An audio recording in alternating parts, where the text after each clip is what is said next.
Hello, and good evening. I'm Mark Etkind. I'm the president and CEO of CHM.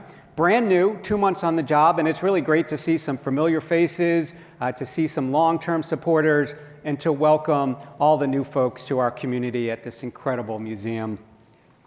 The museum's mission is to decode technology, to understand the past, to inform the present, and inspire the future. Tonight, we're going to focus on how cutting-edge technology is helping us unravel mysteries of the past. Most of us have learned about the volcanic eruption of Mount Vesuvius, how it destroyed Pompeii and nearby Herculaneum. Tonight, we'll learn about the amazing advances in AI that have allowed researchers to begin to decipher some scrolls that we thought were destroyed in the eruption. Some of you may know I spent the last 4 years at NASA. One of my roles at NASA was to help develop and communicate their responsible AI process.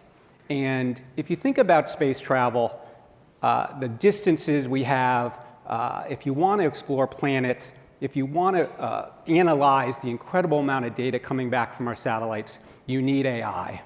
And like those NASA examples, the use of AI we'll be talking about tonight illustrates the scientific revolution to come. Tonight's program would not be possible without the Patrick J. McGovern Foundation, so please join me in thanking them for their generous support.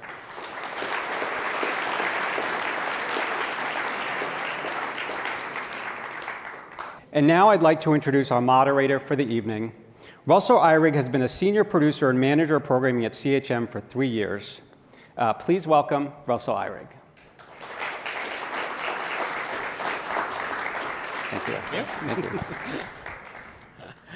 All right. Well, thank you, Mark. I'm delighted to introduce the rest of our panel. Our first guest is Federica Nicolardi. Federica is the assistant professor of papyrology at the University of Naples, Federico II.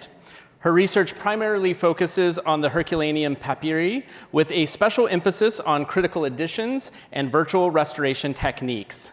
Please welcome Federica. Federica, I did it again. Sorry. Next, we have Brent Seales. Brent is the Stanley and Karen Pigman Chair of Heritage Science and Professor of Computer Science at the University of Kentucky. He is the founder of the Heritage Science Research Lab at the university and also co-founded the Vesuvius Challenge, an international contest with the goal to virtually unwrap the Herculaneum scrolls. Please welcome Brent Seales.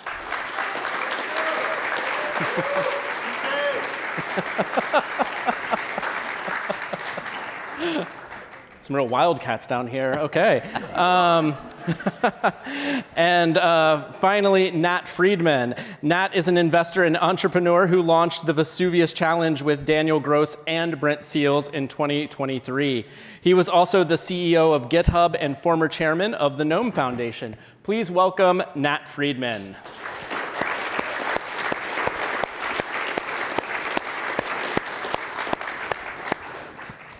So I wanted to start by just getting to know you a little bit and trying to connect with what you do. I mean, I'm not a papyrologist or a computer scientist or an investor. I work for a nonprofit, so that's not going to happen. So let's start with you, Federica. What exactly does a papyrologist do?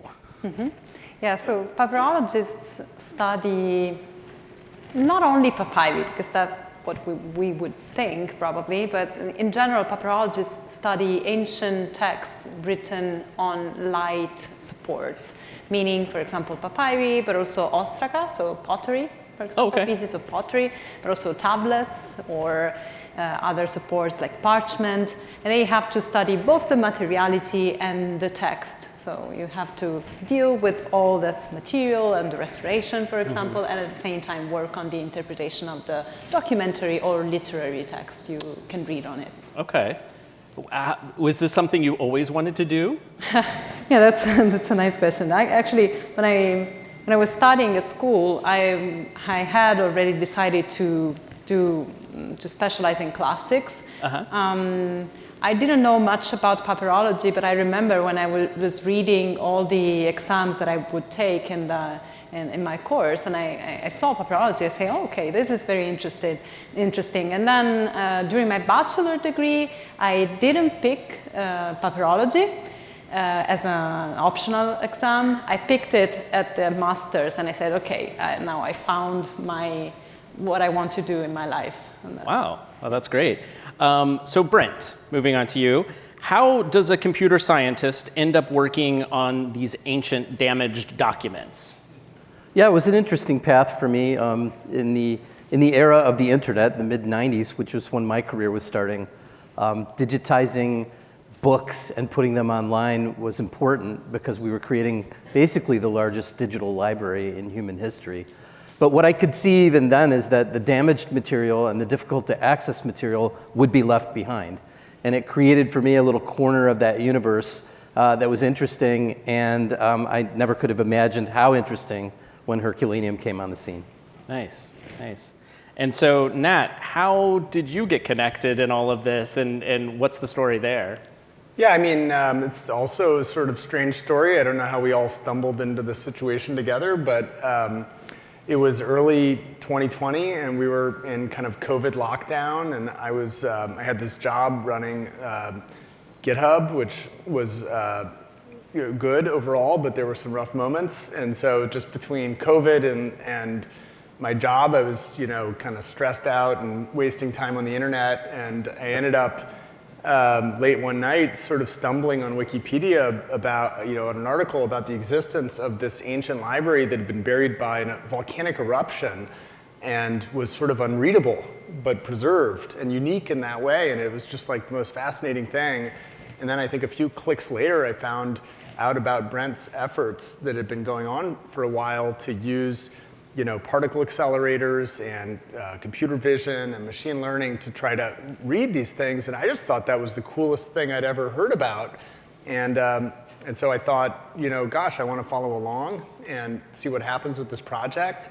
And then I think a year or two had passed, and I kind of hadn't heard, that it was solved. And so I cold emailed Brent and just said, hey, I think what you're doing is really cool. What I didn't know is that and now I know, is that if you work on these kind of projects, you get a lot of crackpot emails. And because I also now get a lot of crackpot emails. And so it took several attempts to get in touch with Brent, but we eventually did chat, and he was sort of like, how can I help you? And eventually we met and ended up figuring out that it'd be fun to work together. I've got to ask, what's an example of a crackpot email in this instance? Well, there are a lot of them. I mean, there's definitely a lot of like, hey, we found these scratches on the side of this mountain, and we need your help to decode them.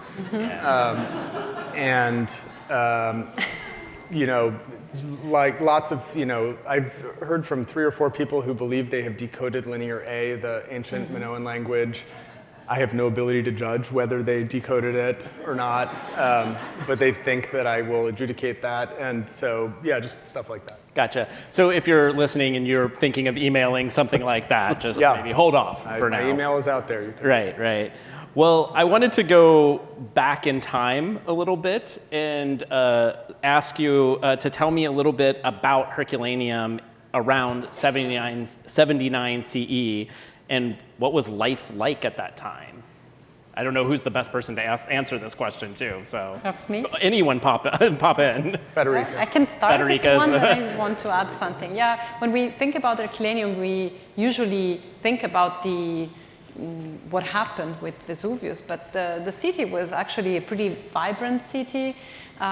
We know it because we know the structure of the city. It was like a classical Latin Roman city divided in insulae, so in a very square way. And the city had a lot of tabernes, so a lot of shops, and thermopolia. So Wait, what was the last one? The thermopolia. So it was what is like that? ancient fast foods or something like that. Oh, okay. I'm more interested now.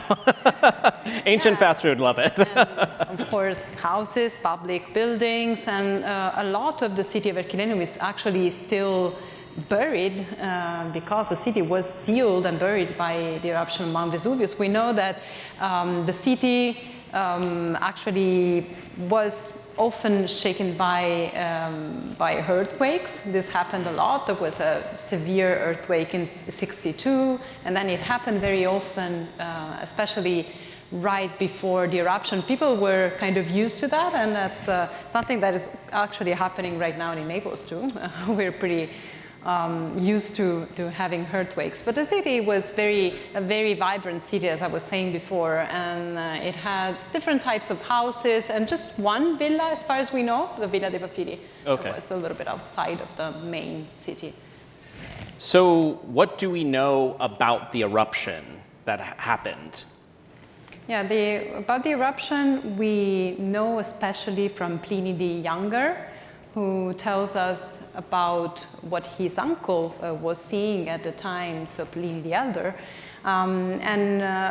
We know that probably the eruption started around midday, probably was around 1 p.m. And it started with massive explosions. And then there was this very high column coming up from Vesuvius. It was more than 20 kilometers high. And then from there, all the ashes and pumices started falling to the south of the Mount Vesuvius, and they covered especially Pompeii. Ercolano, so the city of Herculaneum, was in the very first place protected by the wind. And then it received the pyroclastic surges that fell down because at some point this big pine tree column that is very typical with the Plinian eruption started to collapse, and it hit with this pyroclastic surges, so basically very high temperature gases. It fell on the city of Herculaneum, and it caused, so this is the reason why the eruption had different effects in Pompeii and in Herculaneum. Because in Pompeii, there were all the previous part of the eruption hit very, very severely, and it didn't allow for conservation of organic material, which actually happened in Herculaneum because all these pyroclastic surges and this mud, basically high temperature mud, kind of sealed the environment without any oxygen, so things couldn't get burned. They were carbonized, as happened to papyri, but also to other things like wood, for example, or even bread or seeds, or things like that. So the organic material was preserved in Herculaneum. Okay, interesting. And when the other thing, sorry. Oh, go ahead. No, please. Just stuff that I was surprised to learn about when I got after that Wikipedia visit was that Herculaneum was actually buried in like 60 feet of mud. So I think maybe for some reason before I thought it would be like a thin layer, but it was like an extremely thick layer of mud that sealed it, which is part of why those cities were not found for 1,700 years roughly. Is it was deep, and they were eventually discovered by Italian well diggers or farmers, I think, something like that, or at least is that true? So they started the excavation started officially in 1738, okay. But there were people already discovering things, as we were saying. Farmers, especially in wells, in their properties, they knew that from wells there were ancient objects or ancient statues, marbles coming out. So they probably knew at some point that there was an ancient city there, but they hadn't excavated it in a systematic way. And even in the 18th century, even in 1738, we don't have to think about like an archaeological excavation as we do today. Of course, it was more like an exploration or something like that by tunnels. Very complicated, as Nat was saying, because the layer was particularly thick and also pretty hard, so it was very difficult to excavate in the city of Herculaneum, and very dangerous because the whole thing could fall or collapse. And also there were volcanic gases coming from the soil, so it was very dangerous. Let me just say I've learned a ton from these people working together with them. Nat's incredibly well-read. Federica's an expert. But I could also say that Ridley Scott has made a few movies that will teach you a lot about the ancient world as well. Yeah. So check those out. Yeah. Did you know any? No, I didn't know any of that. This was not anything that was on your radar. Not before? part of the computer science curriculum. Right, Data yeah. structures does not teach you anything about this. That's right. Yeah. So that's fascinating, though. They weren't discovered. I feel like when you hear 1738 to us, that seems like, oh, that was forever ago. But it's like it's so much closer to us today than it was to that eruption. It's like it's almost 1,700 years between the eruption and the discovery. That's really fascinating. So I guess I was curious when they were discovered, when the scrolls were found, and actually. We do have I want to show a picture of the scroll here, of what they look like. Did people try to read them immediately?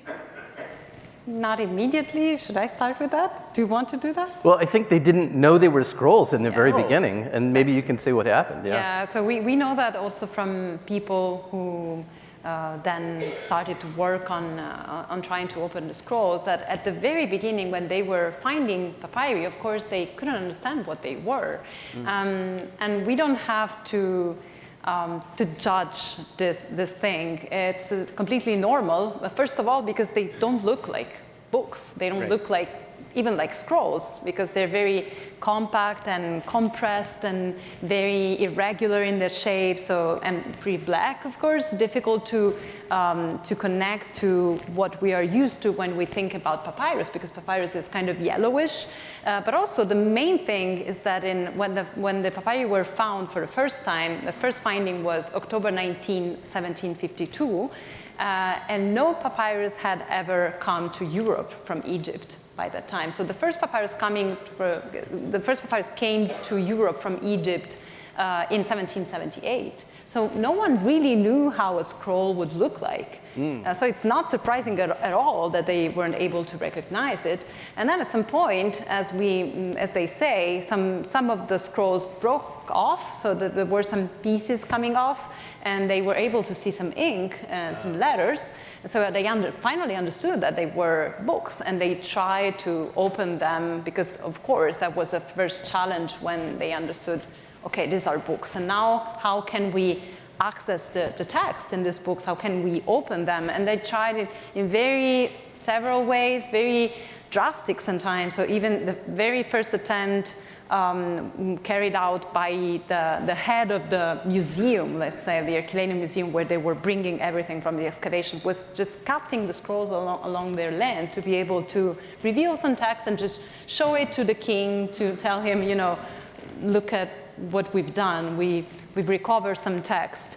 But this was a very drastic method. Then, I don't know if Brent wants to say. Well, there's probably a 50-year span of early attempts that basically created terrible destruction. And to frame it with the history that I knew, Daniel Boone was opening up Kentucky. Yeah. And Lewis and Clark had not yet started their expedition, right, to the west. Right? This is the American history parallel with what was happening in Herculaneum. Yeah. And I think we have an image also of some of those attempts of opening the scroll. So if we can show that. There are even some better papyri. So this is probably not very well preserved. As you can see, there is this membrane at the bottom of the papyrus, and in some cases you can see that the piece of papyrus is pretty well preserved. So, and this was opened through a machine, so-called Piaggio's machine, because the inventor was this Antonio Piaggio. He was actually an expert in illuminated manuscripts from the Vatican, and he invented this very smart, actually, machine that was able to very slowly unroll the papyrus using this membrane that you can see at the bottom of the papyrus, which is called membrana di battiloro, so goldsmith membrane, and then some silk threads, and basically gravity and traction to very, very slowly unroll the scroll. And in some cases, the results are pretty good. In other cases, they're really bad because the papyri were very compressed and all the layers were, the cohesion between the layers was so high that it was very difficult to separate them from each other. And that's one of the main problems with it. When I first started working on this project, I hadn't seen one of these things except on Wikipedia, and so I wanted to see what it would be like. And it turns out you can go on Amazon and order papyrus from Egypt that is pretty similar, I think, to how it's made out of the same plant and roughly the same method. And then you can write something on it and roll it up, which I did. And then you can put it in a Dutch oven to try to, which you did. Create an anoxic environment, and then you put that in. If you have a pizza oven, that's good because they get very hot. If you don't, you put it inside your oven, and then you just let it cook for a really long time. Now, I think it was something like 1,500 degrees was the estimated temperature of the mud. My pizza oven goes that hot, but at the time I didn't have a pizza oven, so. So you put it in there and you cook it up, and then so I think I would recommend this exercise because it's pretty cool to see. And then you get this flaky, light, incredibly delicate object out, and you can try all the early 1750s techniques to try to open it. Cut it with a knife.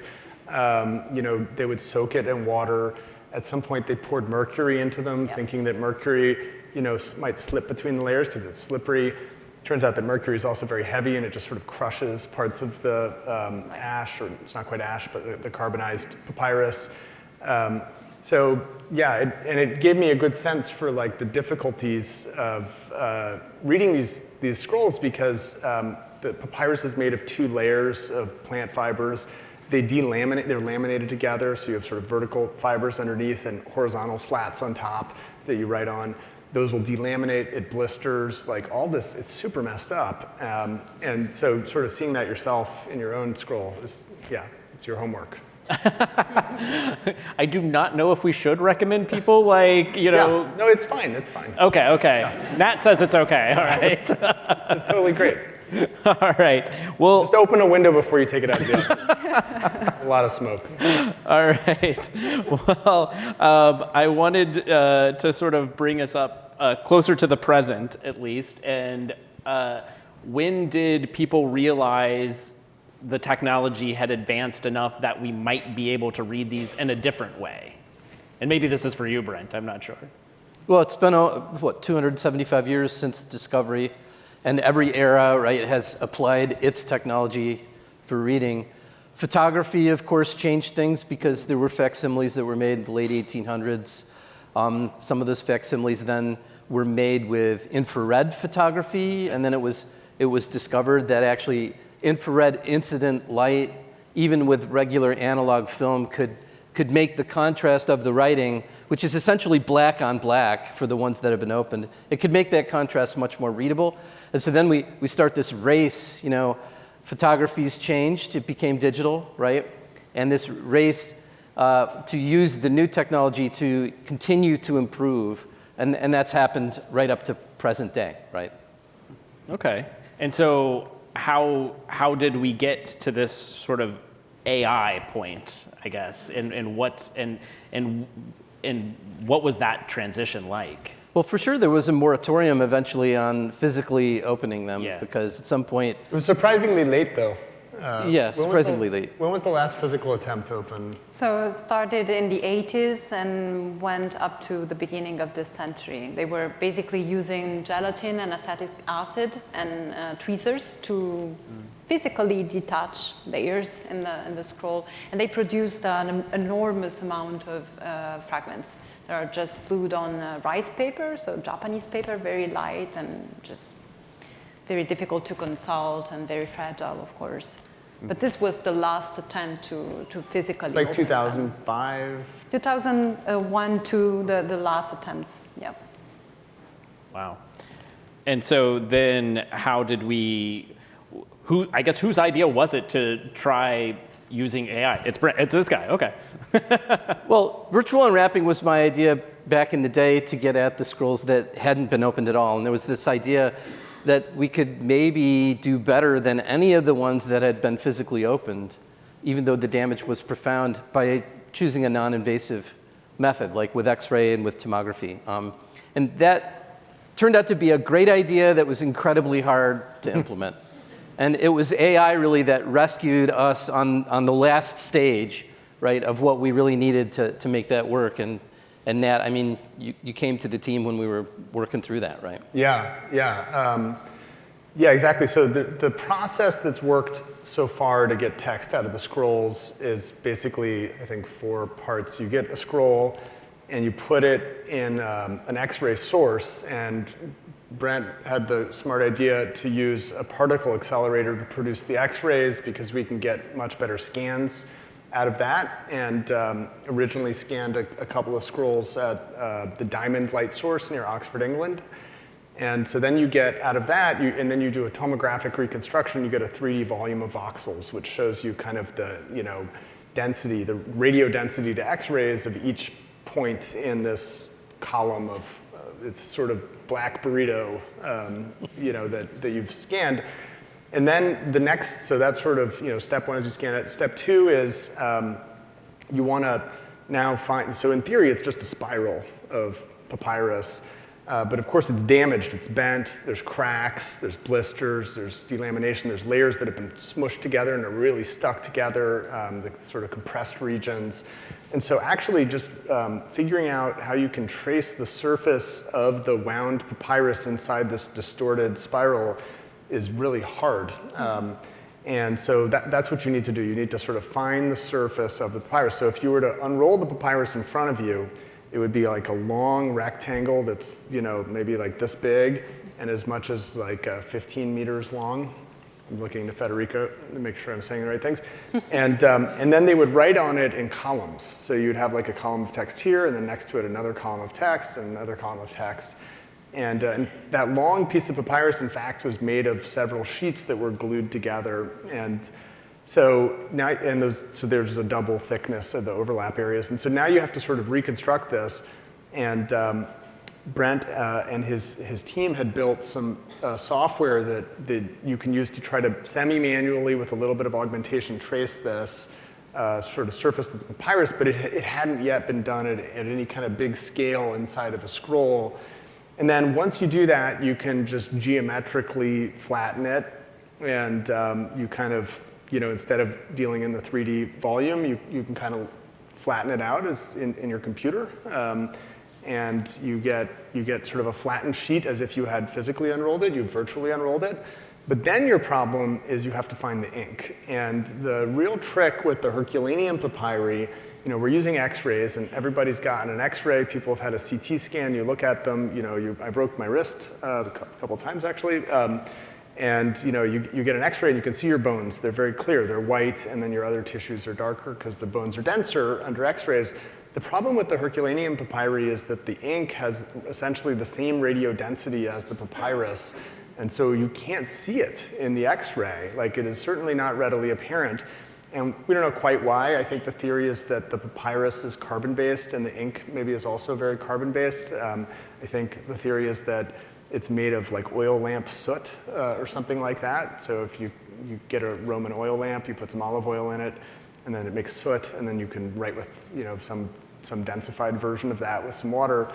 And so finding the ink problem turned out to be like quite difficult, and Brent and his team had already made some progress on this, not so much in a scroll, but in some of these broken off fragments to show that they could make machine learning models that could validate and replicate the visible ink in a broken off fragment. And so the question was, could we trace the papyrus in a scroll? Could we figure out how to find ink inside of the scroll itself? That hadn't been done yet. And so that was sort of the point where I got involved, and I met Brent through that cold email, or series of emails, and he was, we sort of hit it off, and so it was sort of like, hey, maybe it would be fun. I suggested maybe it would be fun to, I come from an open source background, so I grew up in the 90s on the internet, kind of in what is now called the open source world. It's like, should we create an open source project out of this, or maybe some kind of contest or something? And I didn't understand how unusual this was at the time. I only came to appreciate it when I thought about it later. But Brent was like, that's a great idea. Like, that would be a really fun thing to do. For an academic who's been chasing this quest for years, like, I now realize the tremendous open-mindedness and generosity that was encouraged, that was required for Brent to react that way. But we decided to do that. And that's what led to the Vesuvius challenge. And the idea was to get these data sets out to smart people on the internet, wherever they were, and have them look at it and see if they could, solve the unsolved problems that had been vexing us for years, 275 years. Maybe we can have Nat keep talking and saying nice things about me. Yeah. You owe me $100. Well, Brent, I mean, do you have anything else to add to what Nat said? Well, the artificial intelligence part, which Nat field deployed at GitHub, right? Copilot, which was one of the first kind of aids that the world saw in coding anyway, right?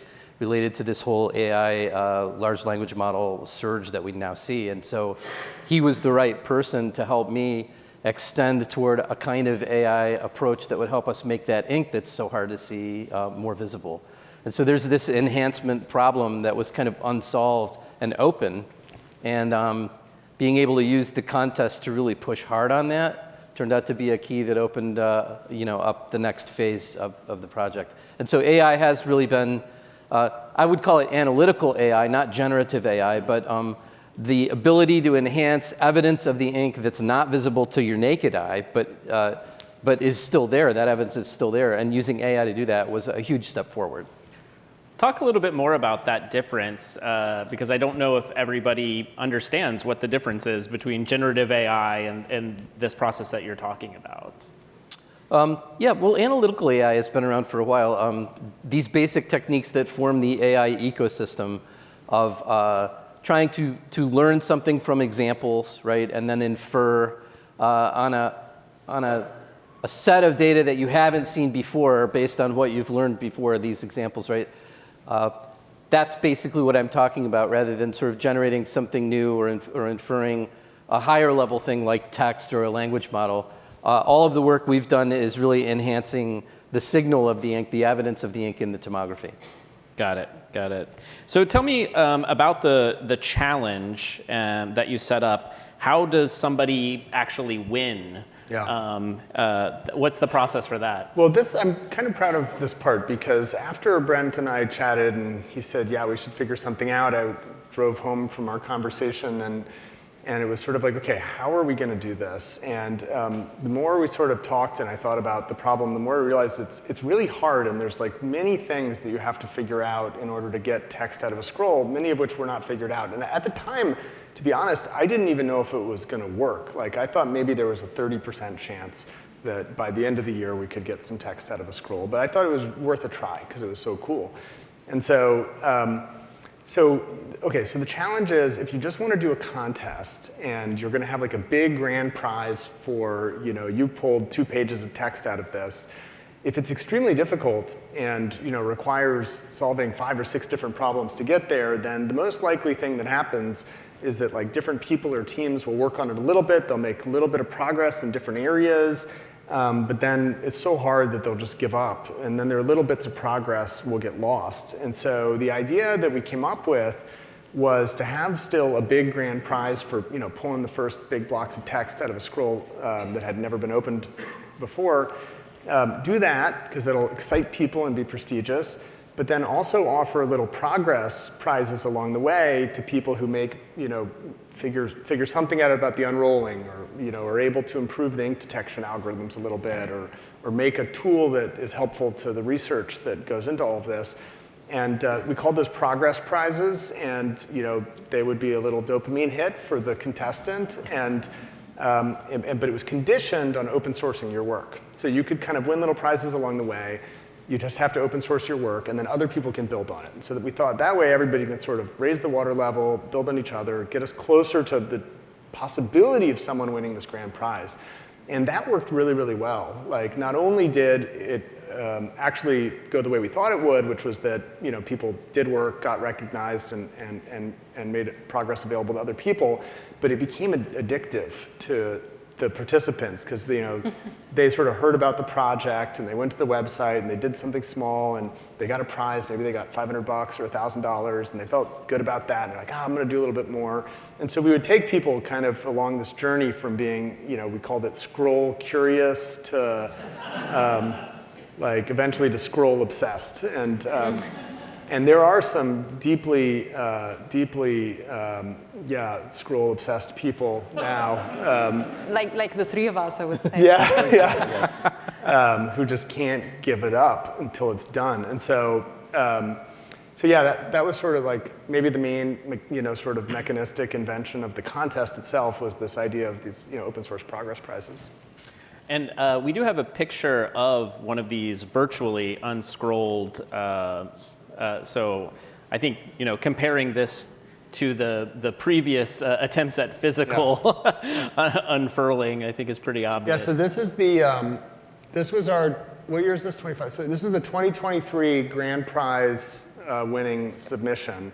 It's bigger than this. It looks small here, so I don't know if it scrolls or something. It's only 3 strips here, and it's 2 strips, and it's usually 3. When So it's this makes it look like we didn't do that much, but we did better than this. It looks like a lot. Oh, it does? Okay. Yeah, so this was a miracle. I mean, so actually what happened next after we launched the contest, people start doing some stuff, was actually the next thing that happened was we realized that there was this critical step in this process that contestants weren't going to do, which was this sort of manual tracing of the wound papyrus. And so we realized, I don't know, 3, 4, 5 months in, geez, like no one wants to do this for fun on the weekend. We have to hire a full-time team to do this.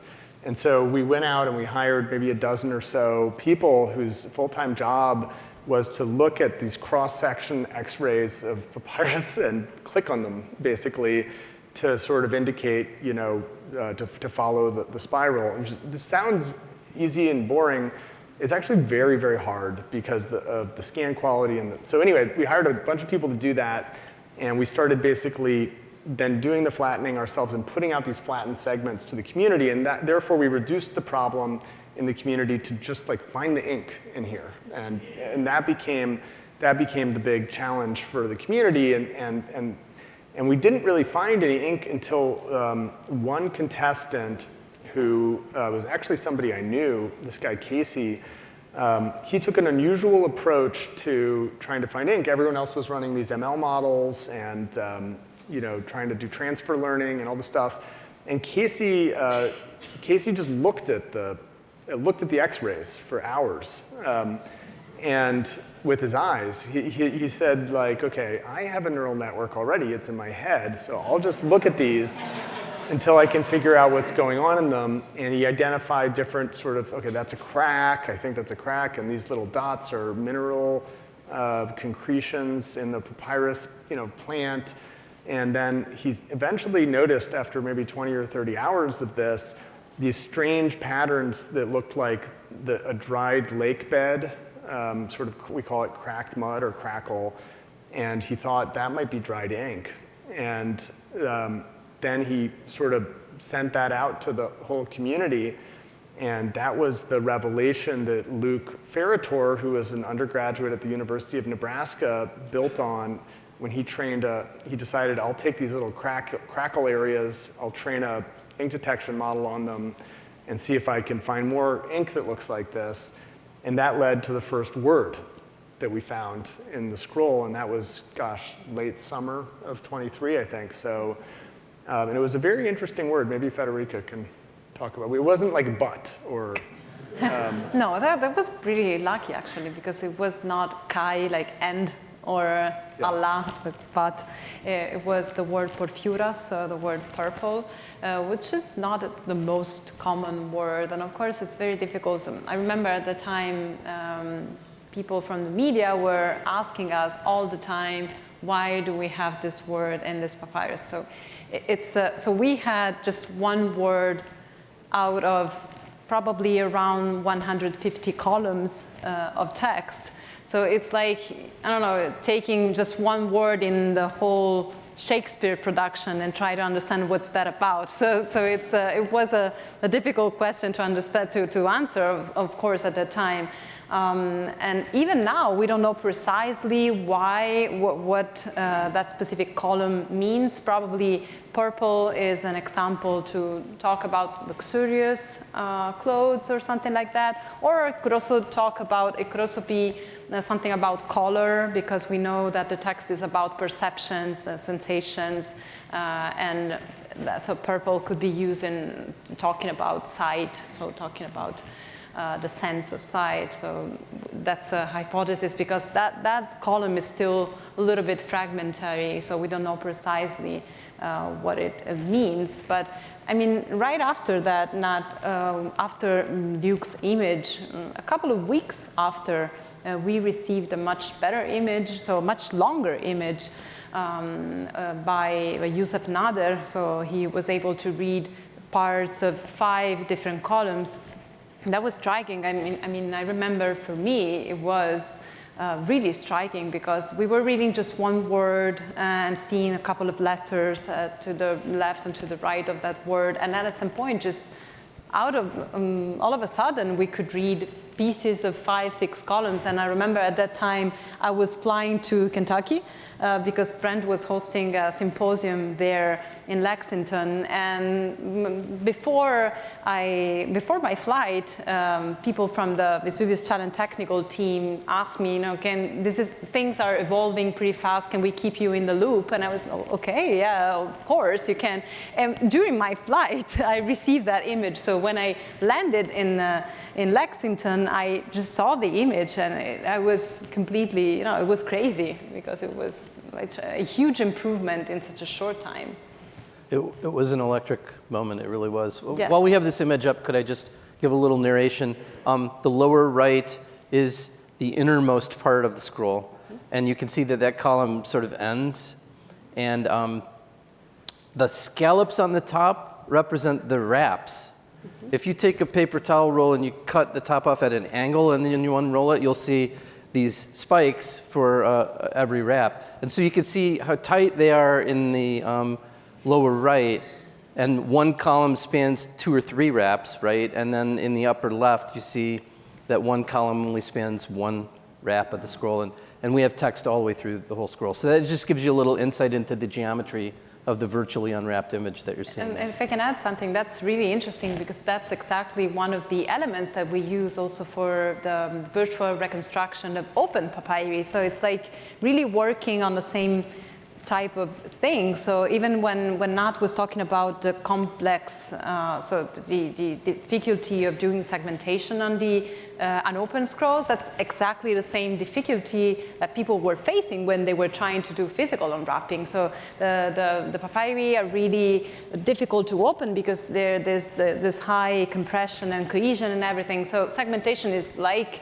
the unwrapping of the scroll. So if it is, it's the same thing if you're thinking about physical or virtual, the difficulty is exactly the same.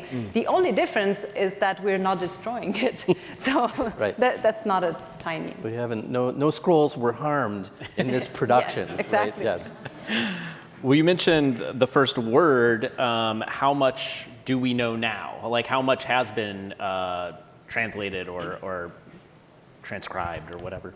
Of this specific papyrus, we have now around 15 columns, and just a small part of the end of another one. So we have 16 columns, we might say, and especially we have the two-thirds of the upper part of those columns. And the text actually fits very well into the library that we know about because of the open scroll. So it's, the library from Herculaneum is very peculiar, especially the Greek part of it. It includes both Greek and Latin scrolls, but the Greek scrolls that are usually better preserved than the Latin ones are all part of a specialized library. It's a philosophical library, so all the books we have found so far are philosophical books. and almost all of them are connected to Epicurean philosophy. And this text is also an Epicurean text. It's an interesting text because it was nice because among the first words we were reading, of course, there was Porphyras, and also we noticed very quickly a couple of occurrences of the word musicae, so music, which was also pretty interesting. And then we found the word hedone, which means pleasure in Greek, and that's also interesting because that's a key word in Epicureanism, because the most important thing for a wise man was to achieve pleasure, meaning the absence of turbulence, the absence of pain. And then we kept on reading, and we were finding things about perception, sensations, also very physical aspects of that. So how the aggregates of atoms bump into the organ of senses or things like that. And then some examples from food, from the field, probably talking about taste, and then for music, as I was saying before. So we don't know precisely the title of this work, because as Brent was saying, we have the last part of the text. You can see the so-called agraphon, so the part that is unwritten at the end of the scroll, but we cannot see the title yet. So it's probably hidden somewhere below the last column or to the right of it, but we cannot, we haven't been able to find it yet. We will read it at some point. So we don't know precisely the title of the whole work and the topic of the whole work. So of course, as I was saying before, it's 16 columns out of 160. So it's difficult to say, especially at the end of a work, the author might have been wrapping up or opening up to another book of the same work, for example. So it's not very easy to understand if the text is in general on perceptions or if it's on something peculiar and the ending part of the work is broadening up a little bit on other perceptions and other senses too. So it might be a text on music, for example, that ends with examples from other fields, other senses, or it might be a text on perception with several examples from different senses, for example. My favorite part, I may get this wrong, but somewhere in the second to last column or last column, he seems to be, the author, Philodemus, who's this Epicurean philosopher, seems to be taking a swipe at his philosophical rivals, and maybe the Stoics. And he says, I think I got this right. He says they have nothing to say about pleasure, either in general or specifically. And I think that's like a pretty legitimate criticism of Stoicism, actually. Like, wait a second, yeah, sort of a missing part of the philosophy. So, yeah, you can read this when we got that translation back from the Paparologist, from Federica and her team. I thought, oh, this is just a blog post, and they're just beefing with each other. Yeah. Yes, that's very common, actually, Hellenistic philosophical schools. Yeah. An ancient diss track, basically. Yeah, kinda, yeah. Yeah. I wanted to kind of ask about what's next for the process, and with rapid advances in generative AI, will these help your understanding of ancient mysteries like the scrolls? God, I hope so. This is a really hard project, and we are nowhere near done. So if anybody here is computational geometer or wants to work on this, we really could use your help, is my basic point. Yeah, I mean, something strange is going on where we got all this text out of one of the scrolls, and we've now found text, but not quite as much in another scroll. But we have a whole bunch of scrolls we can't find text in, and we're not really sure why. And so that's our puzzle. That's what we're working on. And so we want to find much more text. One thing we have tried to do recently, which has given us a lot of hope, is that we found a particle accelerator that produces much better images. Are we allowed to talk about this? You're giving me a look. Okay. Well, anyway, we went to Grenoble, and at ESRF, they have really awesome particle accelerator. I guess Mark Zuckerberg paid for a really good beamline and optics setup there. And so we rented time on this, and we put some of the scrolls in there. We brought actually quite a few scrolls from Naples up, and the images are stunning. Like, we thought that our scans were good before until we saw these, and they're so much clearer, and the resolution's so much better. So maybe that will solve the mystery of the missing text, just having better scans. We're going through them now and trying to figure that out. But yeah, we're clearly doing something wrong in either the segmentation step where we trace it, or we trace the surface of the papyrus, or we're missing some ink pattern that may vary between the scrolls. So maybe the type of ink is different between the scrolls.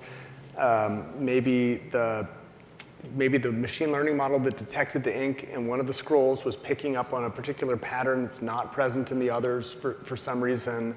We don't quite know. So what's next is to figure that out, because there are hundreds of scrolls and we want to read them all. And the project, I won't be free of this project until that's done. And so that's, yeah, so we need help. Well, it's right. It's an enormous collection. And scaling up is much different problem than doing one or two. I want to pick up where you left off. There are many ways that you could help, including giving some money to encourage us with funding, because the work does encompass a collection that is maybe 400 books from the ancient world.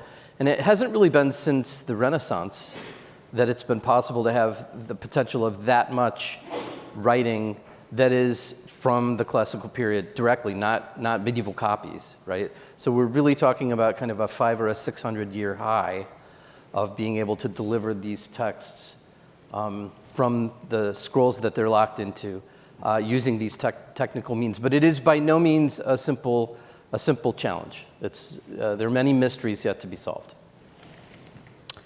Anything you're looking forward to in the future with this project? Yes, I would be very happy to read more texts, of course. Yes, in general, I think I would be very curious to read the Latin papyri. So as I was saying before, for now, we've read some of the Latin papyri, but they're usually more damaged than the Greek ones.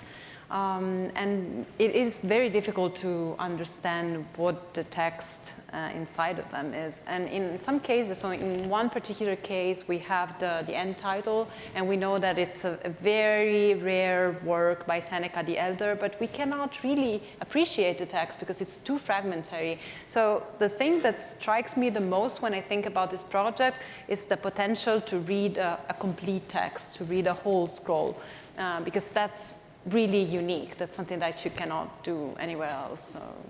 Maybe I have a question for you, Federico. When was the last time a papyrologist of any ilk, of any kind, was able to deliver to the scholarly world a brand new text from the classical period? No, this happens pretty often if you are talking about fragments. So if you take, for example, the last volume of the Oxyrhynchus papyri, you will find several papyri published there that include material and works that haven't been transmitted by any other source. So that happens very often. But most of the time you have like one column or just a tiny bit of a column. Here we're talking about entire works, so the perspective is completely different. So the answer then for an entire work is almost never? Yes. Okay, all right, good. That was the answer I was hoping for. And how much is left to still excavate there? Are there still scrolls buried? Definitely. There's a whole city that's buried. I mean, Herculaneum is not fully excavated because there's another city on top of it, the new one, and so they don't want to move. So that makes it tough. So yeah, I mean, basically because, as Federica explained, of the way the volcanic mud flowed, Herculaneum in that area was uniquely, sort of received unique volcanic treatment that was papyrus preserving in a weird way. And so any papyrus scrolls that were like in any house in Herculaneum, I would guess were preserved in exactly the same way. It's also the case that the villa where these papyri were found, I didn't really understand this until getting into it and then going there. It wasn't excavated in the way we think of most archaeological excavations today, which are top-down, where you start at the ground level and you get all the dirt out until you fully expose the structure. Almost all of the excavation of this villa was done through tunnels, almost all of which were in the 18th century, and they're extremely limited in scope. There's been a little bit of top-down excavation done of one corner of it, which was in the 1990s, and they discovered that it had like 2 extra stories that they didn't know about when they did that. And so the historians that we talked to hypothesized that, in fact, the library that was recovered is not the main library from this villa, that, in fact, there could be a much larger Latin library in a villa of this type. If that's true, that would be completely crazy. And so, yes, we think if we can read a whole scroll, they will dig out everything, because we will be able to find thousands and thousands of works that are lost. And to me, that's the thing I'm most excited about. I do think that, someone gave me this great phrase that, we're using the technology of the future to bring the past into the present, which I thought was really cool. And it makes me think, actually, that like you could imagine a spaceship of some advanced alien civilization that just comes to your planet and kind of scans it, and then just based on what's in the topsoil and its detailed scan, it can write the complete history of everything that ever happened on this planet. Maybe tell you, the most beautiful works of your great poets, stuff like that. I think that just seems physically possible. I mean, we will basically, our knowledge of the past will approach the Shannon limit of the communication channel of dirt, essentially. And so we will eventually know everything that can be physically known. So I think it's inevitable that this will just work, and we will be able to read everything. Well, I think we can go on to audience questions right now, and we've got quite a few. And people have been upvoting their favorite questions, so I will start with at the top. And Lars asks, how did the AI actually identify the ink? Can you give more info on that? I know you touched on it a little bit, but. Do you want me to, or do you want to take it? Go ahead. Yeah, so basically, you have this 3D volume of a flattened papyrus, and Casey looked at it and said, I think these crackle areas are ink. And so then you basically train a model on labels where you've sort of highlighted the crackle areas, and you use a convolutional network that has a very small tile size that's much smaller than a letter form, so it can't hallucinate letters or even strokes. So, because when we found when we used big tiles, it was like inventing letters and adding strokes, and it looked very like, Federica said it looked like it was a fake, basically, I think. And then you sort of iteratively train. So you basically train it on where you think you see ink, it finds more ink, then you kind of look at that and you extend the labels a little bit and you train a new model, and then you just keep doing that again and again until whole paragraphs start to emerge. And that's our best current technique. If you have a better idea, please come help us. Let me say that every piece of that is labor intensive. So finding the places that you would like to label, experimenting with the architectures of all of the options for how the machine learning can be trained. That's the brilliance of the contest. Many contestants really kicked the tires on all of those parameters, right? Allowing us to hone in on a set of things that work pretty well for the scrolls that we have. Now we're trying to broaden that to figure out what's the Uber approach that works on every one of all 400 scrolls, right? Yeah. Somebody also asked, how do you know the text being recovered is correct? Have there been instances where two teams have recovered conflicting text? I think I partly answered that with the tile size thing. We basically have rules to try to eliminate hallucination, and then we rely on experts. I mean, this was when we were talking about starting this contest, I was like, Brent, someone's going to submit an image, and I won't know if it's real or not, and then we have to decide whether to give them money.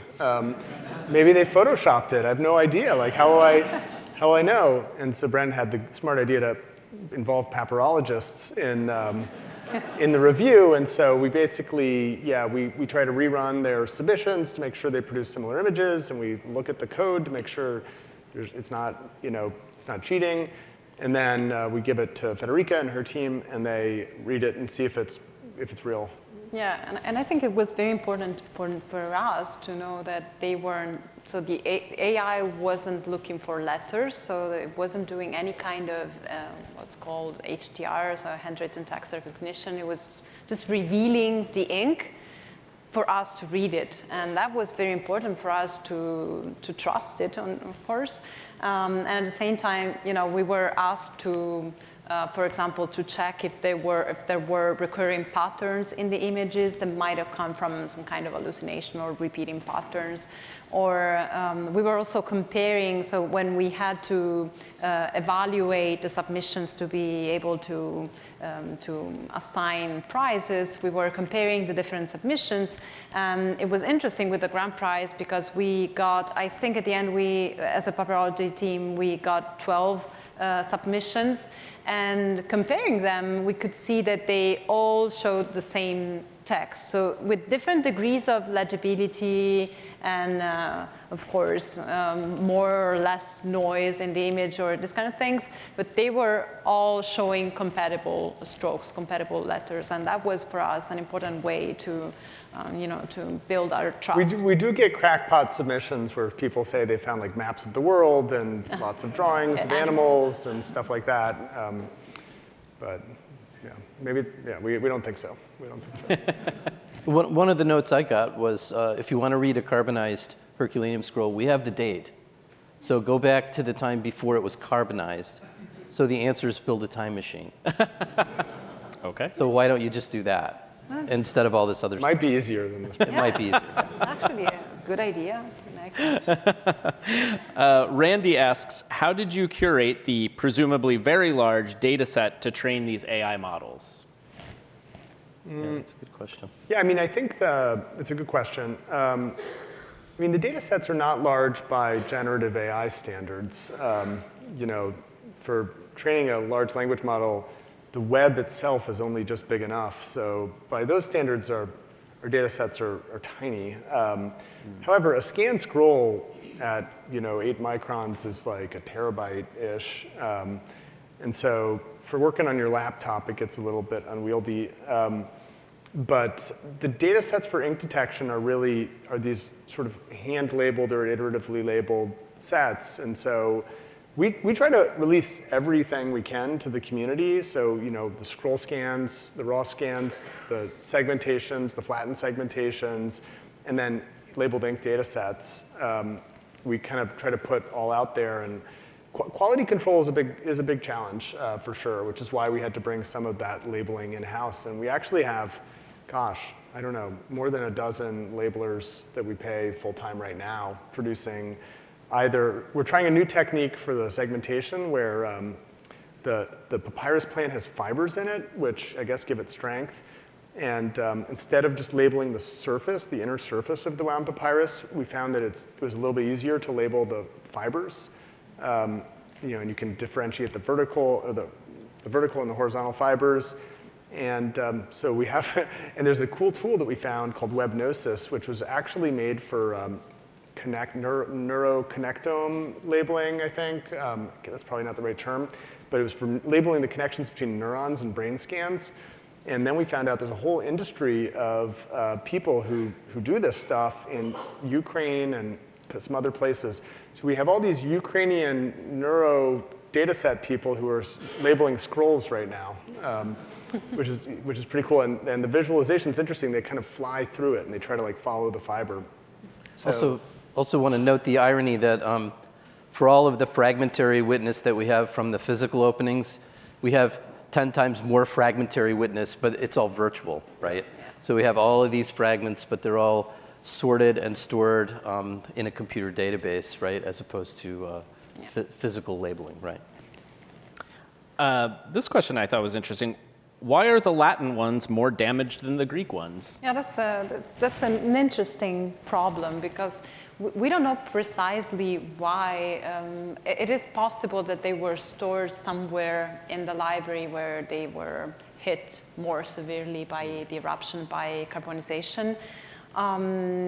It is also possible that some of the Latin papyri that were well preserved or preserved not too bad were not opened. So of course we don't know that they're Latin for now.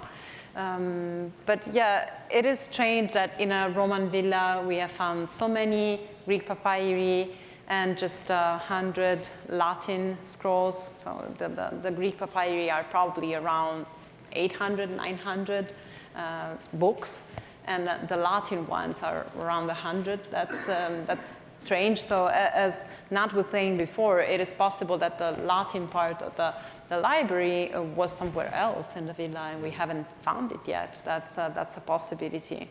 But, that was actually somebody, I was just looking at a question somebody asked. The library was one room in the private villa. Would scrolls in the undiscovered main library in Herculaneum be in the same condition? Yeah, so the library was actually not stored all in one room, in just one room. So we found papyri in several different locations at the villa. So we found some papyri on the floor and in boxes between the two peristyles, so in the area of the so-called tablinum of the villa, which is the area where guests came to meet the owner of the villa. And then most of the papyri were found in a very small room, like 3 by 3 meters room, like an internal room, probably used for storage because it wasn't receiving natural light from outside, so it probably wasn't a place where you would like to read, to consult a book, so it was probably more like a deposit. But it is pretty clear from the findings that the papyri were moved here and there. So we don't know, of course, if there were other storage locations in the villa.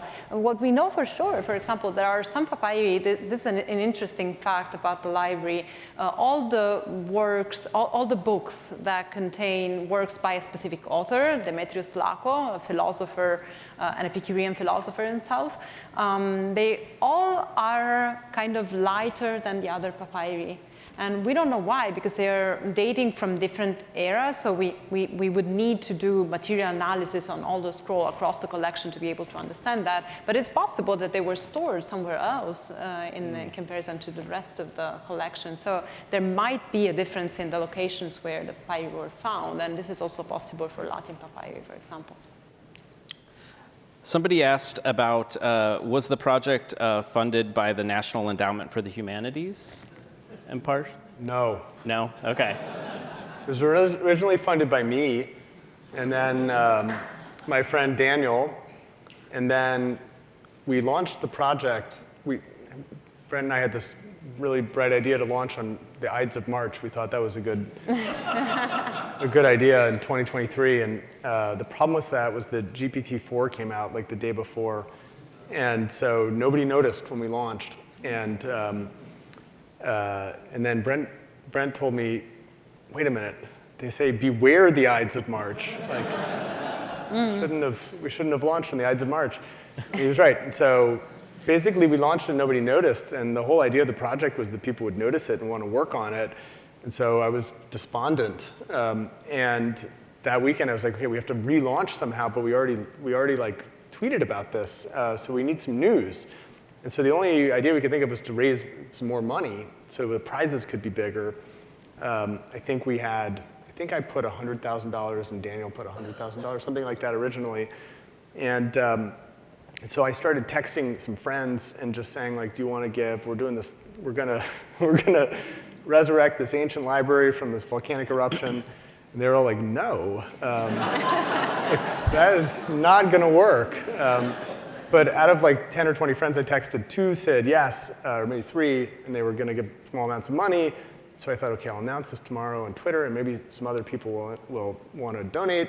And I remember saying to somebody I was with, like, should I just do one tweet where I say, you know, we raised $75,000 from 3 people, or should I do 3 separate tweets? And then I was like, I'll do 3 separate ones. It'll seem like there's some momentum. I'll space them out a few minutes. I thought maybe I'd shake loose another $50,000 or something, but then it really worked like crazy. It became like this thing where everyone had to donate to the Scrolls project, and we raised like $1 million that day. So that was really cool. We spent it all already. It's gone. So that was cool. So it was just people on Twitter, friends, and people on Twitter. And then the biggest donation we got was randomly Elon Musk said that he would donate $2 million, and then he did. So that was amazing. It was hugely helpful. It funded a lot of the work that we did over the last year and a half. And then we had another anonymous person who I can't reveal donate some more money recently. And so, yeah, I mean, it's just been private individuals for at least the Vesuvius Challenge part of this. Yeah, the Vesuvius Challenge has been very, very well funded, and we appreciate the generosity of the contributors. There isn't a federal program, actually, where you can write a proposal that says, we would like you to give us $1 million so that we can give it all away in prizes, right? No. So our prior funding to the Vesuvius Challenge was to the National Science Foundation, for example, and to the National Endowment for the Humanities, to do the kind of work universities do with research assistants, with my research team. And we've been well funded for the decade before Vesuvius Challenge, but there was no way with that kind of portfolio for funding we could do something like the challenge. It had to come from private philanthropy, so that's been a huge boost. Well, I think this will be our last question, and I suspect I know what the answer is, but somebody asked, how can I help you? What is the process to collaborate? Go to scrollprize.org and do the tutorials. Buy some papyrus on Amazon. Make your own shard scroll, and yeah, I don't know. See if you can find some ink. That would be really helpful. Although maybe a more nuanced response to that is, who are you and what do you do and how much money do you have? That's what I assumed the answer was going to be. Yeah, okay. yeah. Well, thank you, everyone, so much for joining us today.